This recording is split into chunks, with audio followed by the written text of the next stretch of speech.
மகளுடன் ஏற்பட்ட மிகப்பெரிய சண்டை, தீராத மன உளைச்சல். மன உளைச்சல்ல நள்ளிரவு அந்த நடிகர் அதிக அளவு மது போதைக்கு தள்ளப்பட்டிருக்காரு. மது போதையில பயங்கர மன உளைச்சல்ல இருந்த அந்த நடிகருக்கு ஏற்பட்டிருக்க திடீர் நெஞ்சு வலி, அவருக்கு ஏற்பட்டிருக்க மிகப்பெரிய துயரம், ஒட்டுமொத்த தமிழக சினிமா துறையும் உச்சக்கட்ட கண்ணீர்ல மூழ்க வச்சிருக்கு. தமிழ் சினிமாவுடைய ஒரு மூத்த நடிகர், இயக்குனர், தயாரிப்பாளர், கதையாசிரியர் இப்படி பன்முக திறமை கொண்டவர் நம்ம பாக்யராஜ் அவர்கள். பாக்யராஜ் ஆரம்பத்துல பாரதி ராஜா கூட உதவி இயக்குனரா இருந்திருக்காரு. அதன் பிறகு இயக்குனரா அவதாரம் எடுத்தாரு. அப்புறம் நடிக்க செஞ்சாரு. ஹீரோவா மாறினாரு. படத்தை தயாரிக்க ஆரம்பிச்சாரு. இப்படி சினிமாவுல என்னெல்லாம் பண்ண முடியுமோ அது எல்லாத்தையும் பண்ணி அதுல குறிப்பா வெற்றி கண்டவர் பாக்யராஜ் அவர்கள். பாக்யராஜை பொறுத்த வரைக்கும் அவர்கிட்ட இருந்த அற்புதமான திறமை தான் அவரை இந்த அளவுக்கு தமிழ் சினிமாவுடைய புகழோட உச்சத்துக்கு போக வச்சது.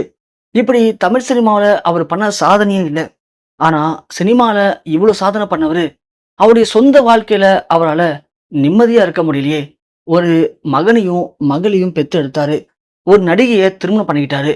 ஆனா, அந்த மகன சின்ன வயசுலயே சினிமால நடிக்க வைக்கணும் அப்படின்னு தன்னுடைய படங்கள்ல அறிமுகப்படுத்தினாரு. அது மட்டும் இல்லாம சக்கரக்கட்டி அப்படிங்கிற திரைப்படத்தின் மூலமா அவருடைய மகன் சாந்தனுவ ஒரு ஹீரோவாவும் மாத்துனாரு.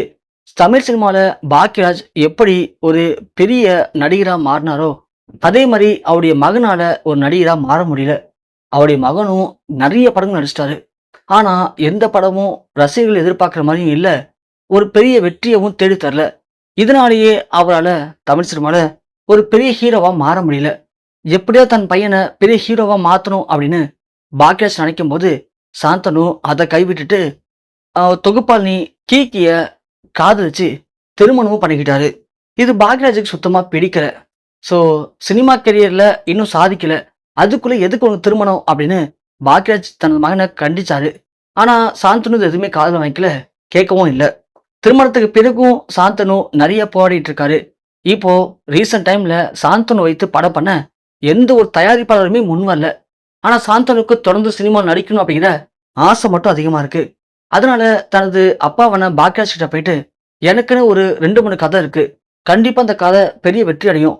ஆனா இந்த படத்தை தயாரிக்க தயாரிப்பாளர்கள் இல்ல. ஸோ நீங்க தான் அந்த படத்தை தயாரிக்கணும் அப்படின்னு சாந்தனு தன் அப்பா கிட்ட கேட்டிருக்காரு. ஆனா பாக்யராஜ் அதை மறுத்திருக்காரு. நான் உன்னை திருமணம் பண்ணிக்காதன்னு சொன்னேன். அப்ப என் பேச்சை மீறி நீ திருமணம் பண்ணிக்கிட்ட. ஸோ அப்பவே நான் உன்னை தண்ணி தெளிச்சு விட்டுட்டேன். என்னால இனிமே உன் படத்தை தயாரிக்க முடியாது அப்படின்னு சாந்தனுவை பாக்யராஜ் கழட்டி விட்டுருக்காரு. சாந்தனு அதன் பிறகு குடிச்சிட்டு வந்து மது போதையில பாக்யராஜ்கிட்ட பயங்கரமா சண்டை போட்டிருக்காரு. என்னுடைய வாழ்க்கை அழியறதுக்கு காரணம் நீங்க தான்.